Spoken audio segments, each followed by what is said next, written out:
हम मालूम है तेरे बाप को मत सिखा। इंपॉर्टेंट हो जाती हैं स्टेटमेंट के लिए। माइट्रोकॉन्ड्रिया डिवाइडेड बाय फिजन, और ये यहाँ पे आपका हो जाएगा mitochondria are site of aerobic respiration. और ये तो बहुत कॉमन लाइन है, power house of cell mitochondria.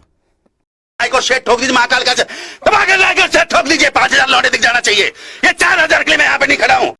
अबे जल्दी बोल, कल सुबह पनवेल निकलना। हेलो डियर स्टूडेंट, इस वीडियो में हम लोग जो हमारा चैप्टर है cell the unit of life, उसका एक टॉपिक जिसे हम लोग माइट्रोकॉन्ड्रिया कहते हैं, ये आप देख सकते हैं, उसको डिस्कस करने वाले हैं।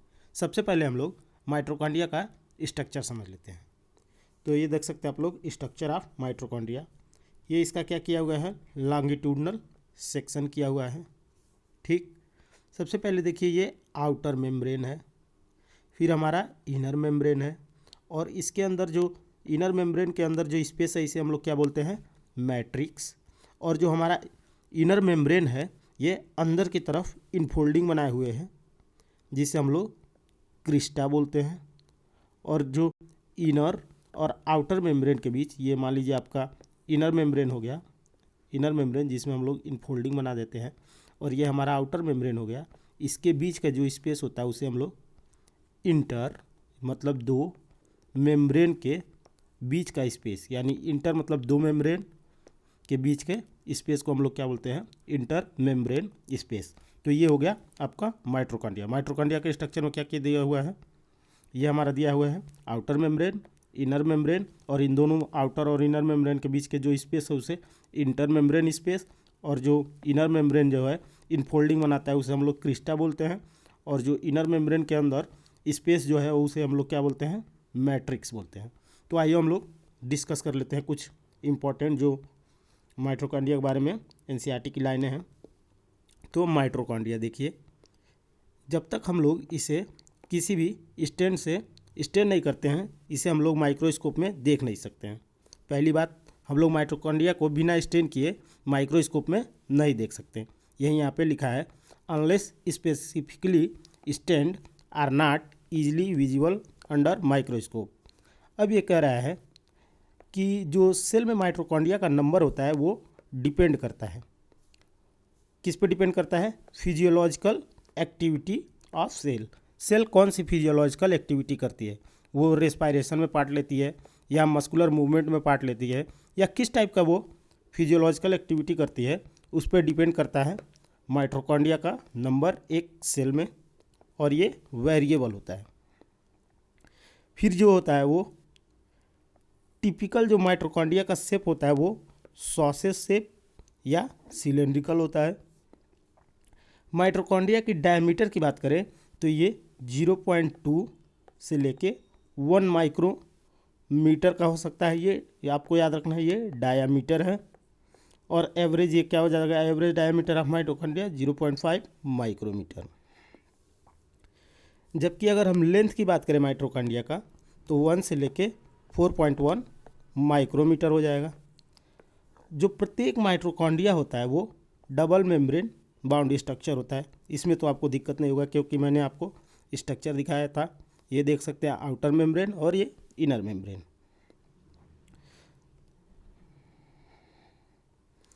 तो जो हमारा प्रत्येक माइट्रोकॉन्ड्रिया होता है वो डबल मेम्ब्रेन बाउंड स्ट्रक्चर होता है। जो इसका आउटर मेम्ब्रेन होता है और इनर मेम्ब्रेन जो होता है वो इसके ल्यूमन को दो एक्वस कंपार्टमेंट में डिवाइड करता है। यहाँ पे ये जो वाली लाइन जो होती है वो काफ़ी कंफ्यूज हो जाते हैं बच्चे। तो ये देखिए, ये हम लोग मान लेते हैं माइट्रोकॉन्ड्रिया का आउटर मेम्ब्रेन है, और ये मान लेते हैं हम लोग इनर मेम्ब्रेन है जिस पे इनफोल्डिंग पाया जाता है। और ये तो यहाँ पे हम देख सकते हैं कि यहाँ पे हमारे दो कंपार्टमेंट बन गए, पहला कंपार्टमेंट ये और दूसरा ये। ठीक, तो यही बात यहाँ पे लिखा हुआ है, outer membrane and inner membrane dividing it's lumen. जो ये ल्यूमन होता है माइट्रोकॉन्ड्रिया का, distinctly into 2 aqueous compartment. Outer compartment ये रहा हमारा आउटर कंपार्टमेंट, और हमारा inner compartment the inner compartment is filled with dense homogeneous substance. जो इनर कंपार्टमेंट है इसमें डेंस एक समान जिसका कंपोजिशन होता है उसे होमोजीनस सबस्टेंस भरा होता है, जिसे हम लोग क्या बोलते हैं, मैट्रिक्स।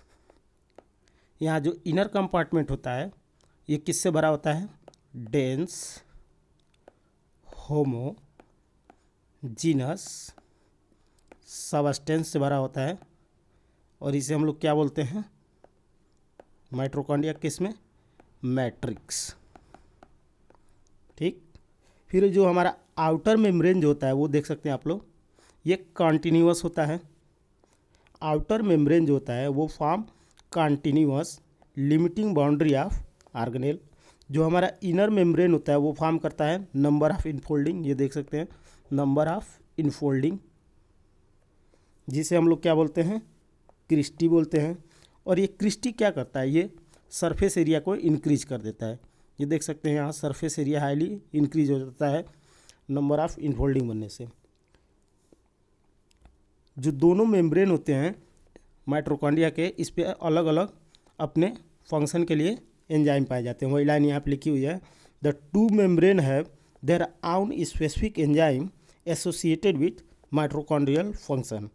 फिर हम बात करते हैं, ये लाइन इंपॉर्टेंट हो जाएगी क्योंकि आपको एग्जाम में डायरेक्टली आ सकता है।